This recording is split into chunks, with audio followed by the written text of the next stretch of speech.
Next book is Cryer and Chen's Time Series Analysis with application in R.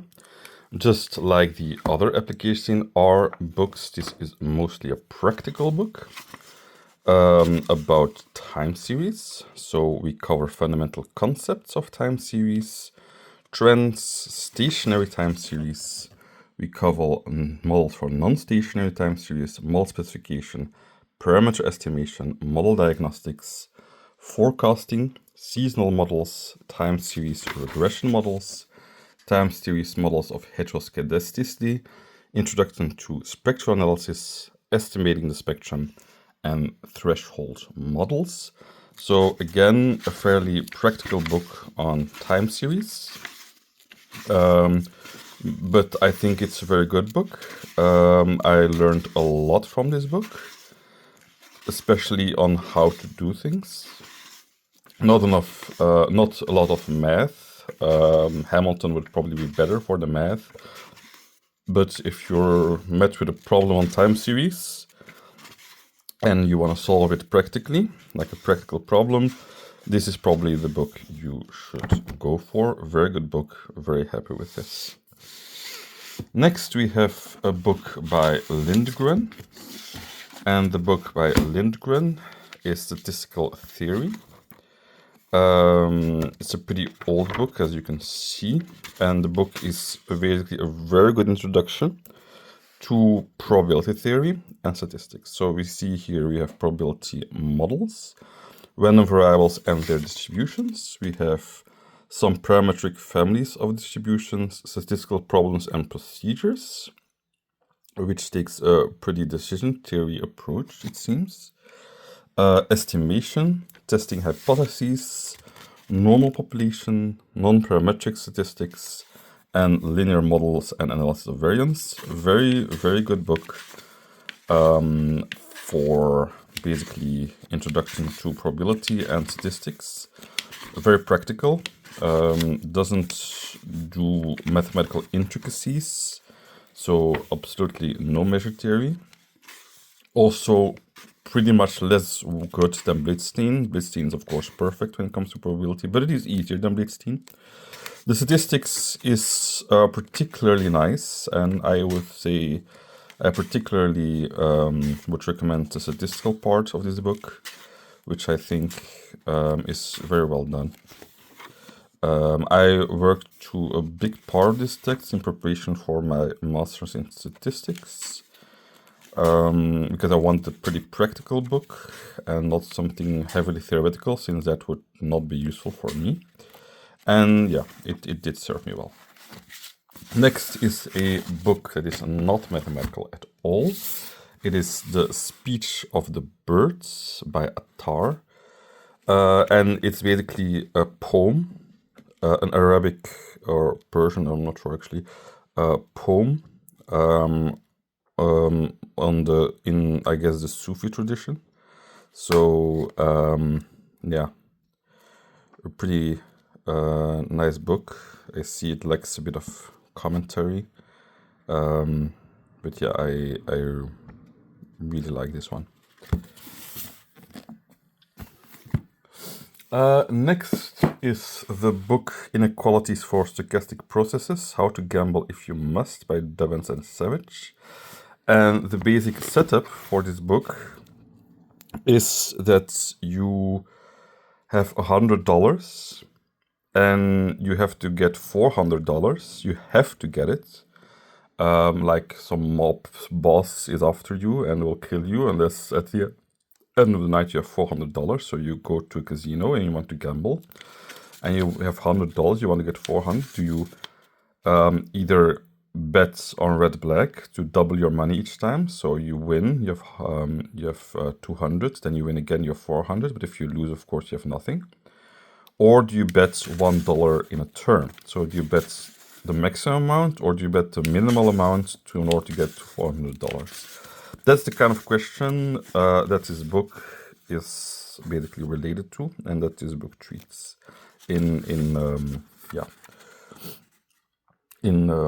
full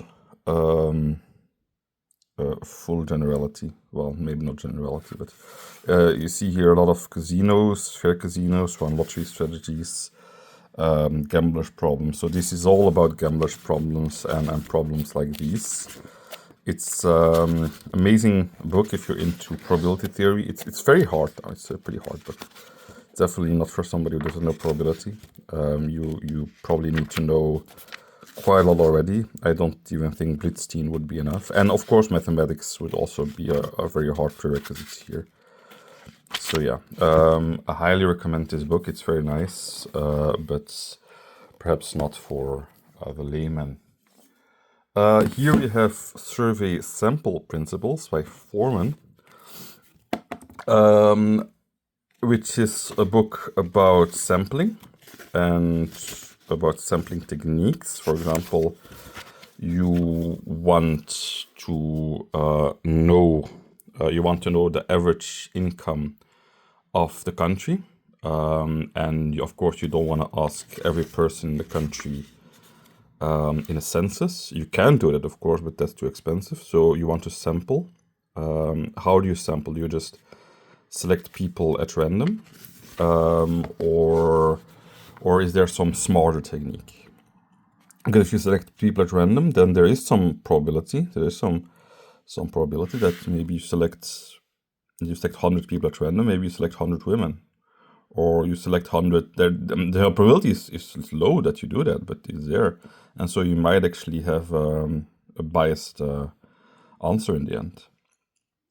So stratified sampling would be a much better way of doing it. For example, there's multi-stage sampling.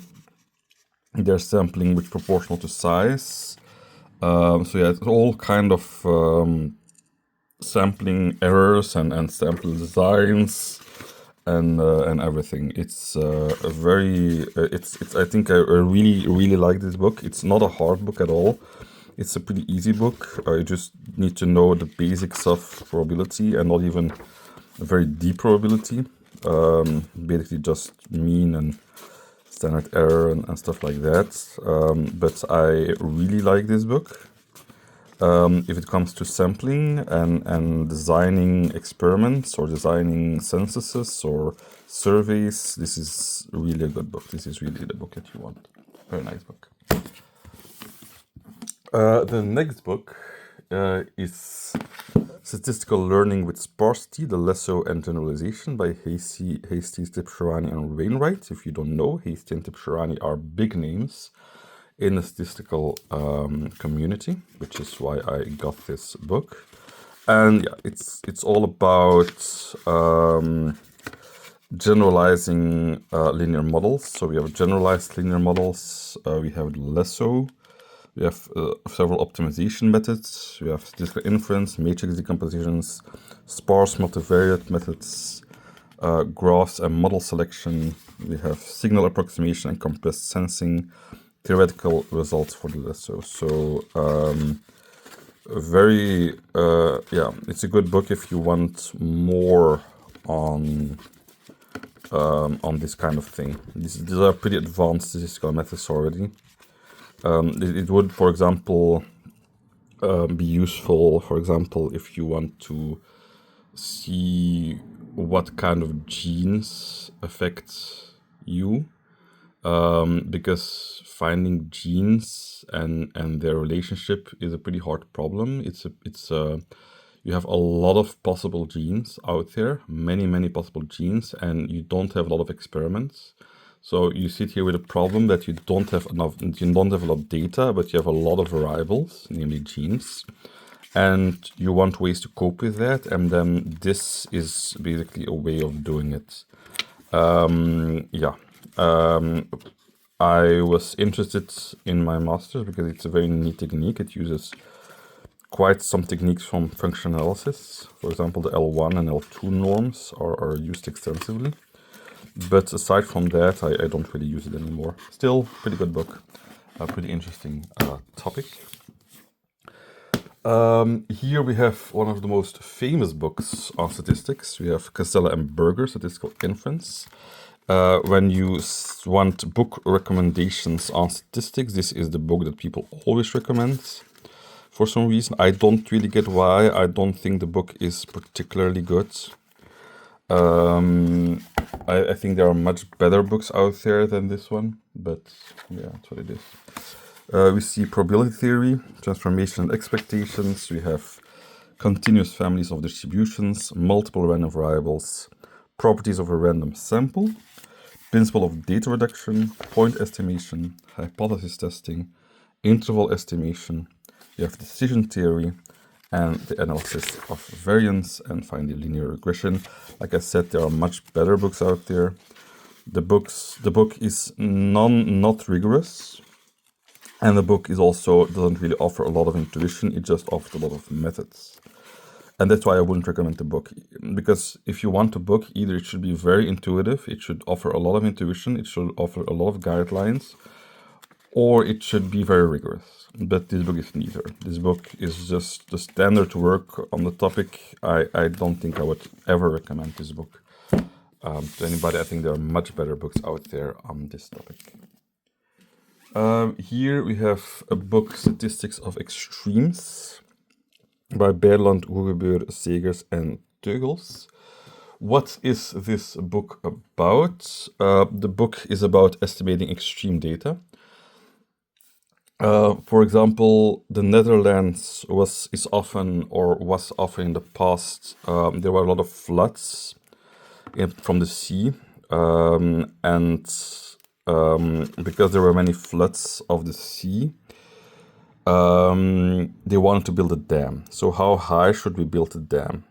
Well, we had the water levels of the last 100 years. Every single day we have water level of the last 100 years. And how high should we build the dam? Of course, we want it never to flood. So what is the highest? So do we just pick the highest possible water level of the last 100 years? That might not be good, because maybe a once in a 200-year flood might very well occur and it will be disastrous. So how high do we build the dam such that it will not flood?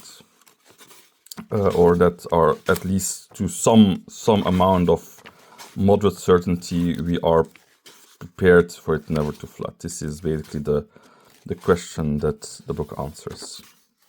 That the book studies. Because of this example, extreme value theory is especially popular in the Netherlands, where this especially because of this example, basically. But yes, this is, I think, the standard work on the topic, and yeah, I never really studied it too much in depth, but yeah, it's interesting work. Yeah, nonetheless, very interesting questions. But yeah, okay. The last book is another very famous book. It is Testing Statistical Hypothesis by Lehmann and Romano.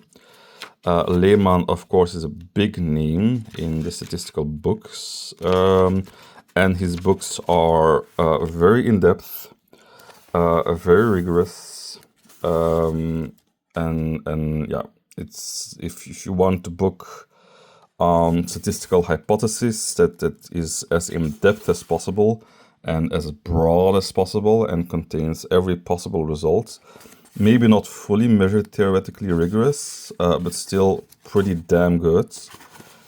This is the book you want. This is basically the Bible on statistical hypothesis.